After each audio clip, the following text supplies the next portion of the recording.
విద్యాసాగర్ గారు happy feel అవుతున్నారు. విద్యాసాగర్ గారు నమస్తే అండి. అంటే ఇప్పుడు గత పాలనలో ఇష్టారాజ్యంగా వ్యవహరించారు, దోచుకున్నారు, మీరు దోచుకున్న భూములను తిరిగి స్వాధీనం చేసుకుంటాము ఇవన్నీ అంటున్నారు.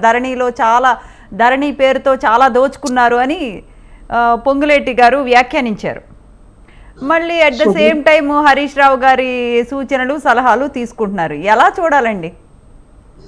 దోచుకున్న భూములను రిటర్న్ తీసుకోవడం అనేది సంతోషకరమైన విషయం. దోచుకోవటం అనేది జరిగితే తీసుకోవచ్చండి.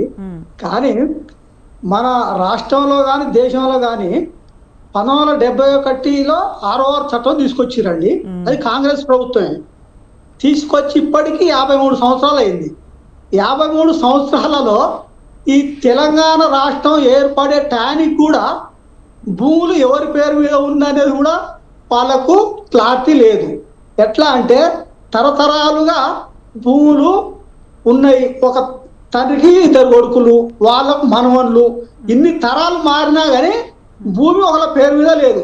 ఓన్లీ కొన్నా అమ్మినా కానీ సాదా కాగితాలు.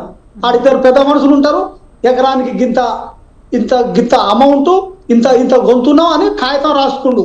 ఆ కాగితాల మీదనే భూమి మారుతూ ఉంది తప్ప ఆ భూమి ఎవరిదనేది చట్ట ప్రకారం ఎక్కడ లేదు ఇంతకుముందు. కానీ ఈ తెలంగాణ రాష్ట్రం వచ్చిన తర్వాత కేసీఆర్ గారు దాని చర్చ చేసి 1920లో ధరని తీసుకొచ్చారు మేడం. తీసుకొచ్చినప్పుడు అందులో చాలా మార్పులు జరిగినాయి.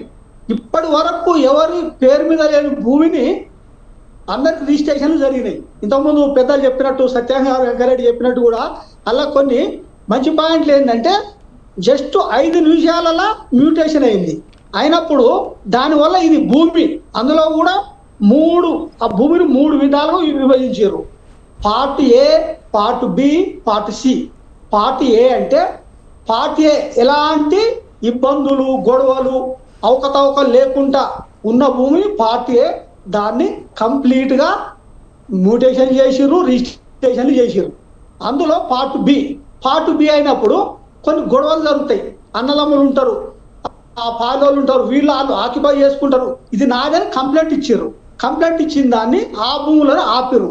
ఎందుకంటే అవునా కాదా ఎంక్వైరీ చేసిన తర్వాత రిజిస్ట్రేషన్ చేస్తామనే పద్ధతిలో పార్ట్ బిను ఉంచారు. పార్ట్ సి వచ్చేసి ప్రభుత్వ భూములు అవి రిజిస్ట్రేషన్ చేయబడవు. ఇది 3 రకాలుగా జరిగింది.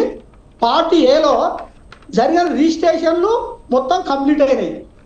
ఇంతకు పెద్దలు చెప్పినట్టు 13.5 లక్షల ఎకరాల భూమి అనేది రిజిస్ట్రేషన్ ఎందుకు కాలేదంటే దాంట్లో కంప్లైంట్ ఇచ్చుకోరు, ఈ భూమి నాది. రిజిస్ట్రేషన్ అప్లై చేసుకున్నప్పుడు పక్క వాళ్ళు పాలోళ్ళు కావచ్చు, ఇంతకుముందు అమ్మినోళ్ళు కావచ్చు, కొంతమంది కంప్లైంట్ ఇవ్వటం వల్ల దాదాపు 11.5 లక్షల ఎకరాల భూమి అక్కడ పక్కన పెట్టడం జరిగింది. అంటే దాన్ని పరిశీలించాలి.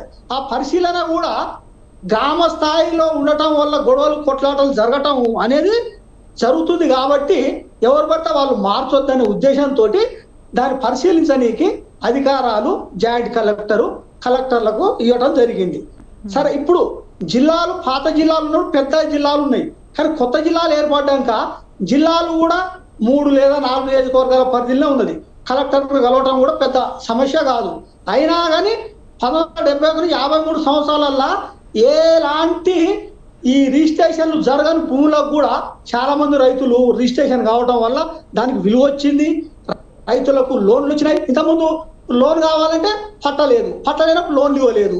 ఈ పాలసీ తీసుకురావడం వల్ల టీఆర్ఎస్ ప్రభుత్వం, బీఆర్ఎస్ ప్రభుత్వం అనేది సక్సెస్ అయ్యింది. అందులో భాగంగా పెద్దలు చెప్పినట్టు ఇంతకుముందు కౌలుదారు కాలం అనేది ఇంతకు పెద్దలు చెప్పారు. ఇల్లు రెంట్కి ఇచ్చుకుంటే ఆయన రైతు అన్నట్టు. అందులోనే కౌలుదారు కాలం పెట్టినప్పుడు రైతు ఈ సంవత్సరం ఒకరికి ఇస్తారు కౌలు, మళ్ళీ సంవత్సరం ఎవరికి ఇస్తారో ఆ కౌలుదారు కాలము పేరు తీసేయాలంటే కష్టమవుతుంది. అంటే ఆ భూ యజమాని ఎవరి పేరు మీద అయితే ఉందో అతని ఇష్టం. వాళ్ళు అంతర్గతంగా చర్చించుకొని వాళ్ళు సరే ఏం రాసుకుంటారు, ఎంతకి ఇచ్చుకుంటారో కౌలు అనేది వాళ్ళ ఇష్టం. కౌలుదారు పేరు అనేది ఒక్కసారి ఎంటర్ అయ్యిందంటే అందులో కష్టాలనే ముందు జరగక తప్పవండి. కాబట్టి పెద్దలు కూడా అందరు గమనించాలి. ఈ స్వతంత్ర టీవీ ఛానల్ ప్రేక్షకులు కూడా గమనిస్తుర్రు. కేసీఆర్ గారు తీసుకొచ్చిన ఈ ధరణి ప్రోగ్రామ్ అనేది చాలా బాగున్నది. కాంగ్రెస్ అనేది ఇంత 70లో తీసుకొచ్చిన చట్టం అమలు కాలేదు. ఇప్పుడు భూభారతి కొత్త చట్టం తీస్తున్నారు, మంచిదే. ఇప్పుడు సరే కొంతవరకు కేసీఆర్ గారు చేసిన చిన్న చిన్న కొంత ఏదో ఎన్నో ల్యాబ్స్ ఉంటే ఉండొచ్చు, దాన్ని కవర్ చేస్తే మంచిది. కానీ వీళ్ళు తెచ్చిన ఉద్దేశం మరి ఎందుకంటే చూసినాం, అభివృద్ధి అనేది పక్కా పెట్టి టీఎస్లు టీజీ అన్నాడు. ఆ తెలంగాణ తల్లి విగ్రహాన్ని మార్చిర్రు అంటే పైసా ఖర్చు లేకుండా మొత్తం గొడవలు ఇట్లాంటివి సృష్టించే పనులే చేస్తున్నారు ఈ ప్రభుత్వం తప్ప ఆ ప్రజలకు అందుబాటులో కావాల్సిన పని అనేది జరుగుతలేదు. కాబట్టి ఈ చిన్న చిన్న ఈ మార్పులు అనేది అదే ధరణి అని పేరు కూడా మార్చితే మార్చుకోవచ్చు ఏదైనా చిన్న చిన్న లోపాలు ఉంటే. దానికి ఇంత పెద్ద మొత్తంలో చేయవలసిన అవసరం లేదు. కాంగ్రెస్ ప్రభుత్వం అంటేనే అదొక సముద్రం. అంటే విద్యాసాగర్ గారు డెఫినెట్ గా కేసీఆర్ గవర్నమెంట్ ధరణి అనే ఒక ప్రతిష్టాత్మకమైన ప్రోగ్రాం తెచ్చింది, దాన్ని కాదు అనట్లేదు. కానీ దానిలో కొన్ని లోటుపాట్లు లేకపోలేదు. ధరణి అనేది అప్పుడొక సంచలనాలు లేకపోతే వివాదాలకు కేర్ ఆఫ్ అడ్రస్గా నిలిచింది అనడంలో కూడా మనకి ఆశ్చర్యం లేదు. అట్లా కాదండి, ఆశ్చర్యం అంటే ప్రభుత్వము ఒక కొత్త పథకం తీసుకొచ్చినప్పుడు ఇంతకుముందు మనం చెప్పుకున్నాం 71 6 చట్టం వచ్చినాక 53 సంవత్సరాలలో వాళ్ళు చేసింది లేదండి. గ్రామాలలో ఎవరి పేరు మీద భూములు లేవు. అట్లాంటి పరిస్థితిలో ఈ 2020 అంటే దాదాపు ఒక 3 సంవత్సరాలు కంప్లీట్ అయిన ఈ కాలం వల్లే అంటే మనకు దాదాపు 80% భూముల సమస్యలు లేవు. ఆ మిగిలిన అంటే అందే సత్యం గారు కూడా చెప్పారు ల్యాండ్ స్కాండల్స్ కూడా బాగా పెరిగిపోయినాయి అని. అవునండి.